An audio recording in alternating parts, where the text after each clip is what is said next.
Alright, nabuksan natin itong kanyang upuan para ma-check natin kung saan talaga nagagaling yung ingay ng kanyang motor.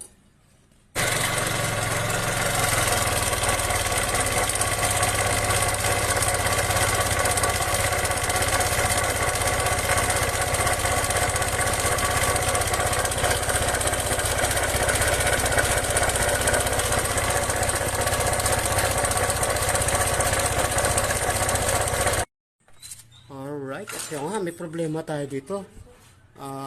Ito. Tingnan natin kung kaya i-adjust ma-bearing para maalog eh.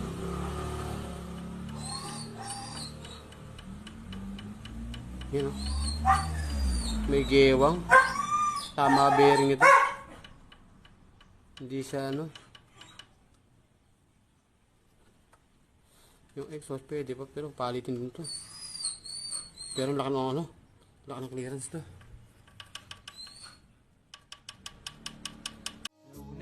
Alright, ito natanggal natin yung ating camshaft. Ayan, ito may problema. Yung camshaft bearing nito ay tama na. Ayan o. Maingay ito sa loob ng makina. Mayanig. Kasi nga, naka-play. Ayan o. Yung kabila wala na. Pero dahil meron siyang pamalit, bago na. Spare na to. Wala naman tama yung cam. Ito yung pinaka cam load. Pero mas maganda na rin na operator na natin to. Para wala na talhin. Ito yung papamalit natin. Yung camshaft din. Dapat ganito siya. Walang gewang. Walang gewang yan. Buo siya. Yan. Ito kasi gewang. Oh, tama. Hirap siya isang kamay. Yun. Yan. Alright. At ito. Kakabit na tayo ng bagong camshaft. Okay?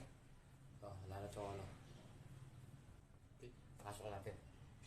Para matapos na lahat. Tandaan lang. Tayo lang kabit yan. Smoothin mo. Okay, smooth. Okay, ganyan lang. Kabit natin yung mga cam.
Start.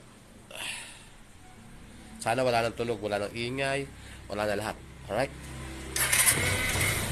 Alright. Ayun na nga. Nadali natin. Yan ang original na tunog niya. Wala na. Wala na yung mga kumakaskas. Dahil sa bearing na basag. Sa bearing niya. Ito ang sira po niya. Yan. Alright. Okay na po tayo sa ating Kymco 150. Okay, tahimik yung motor niya. Tika din. Uy.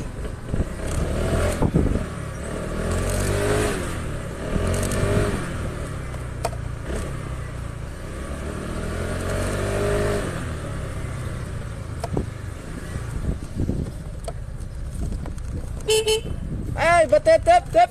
Oh, to. Sipag ni pare ko ah. Ha? Payagan tayo mag-drive. Iyon. Eh, Okay na? okay na, protest lang. Naiinit na. O, siyempre. Alright, okay na to. Pwede na kuhanin. Na-road test na namin. Tahimik.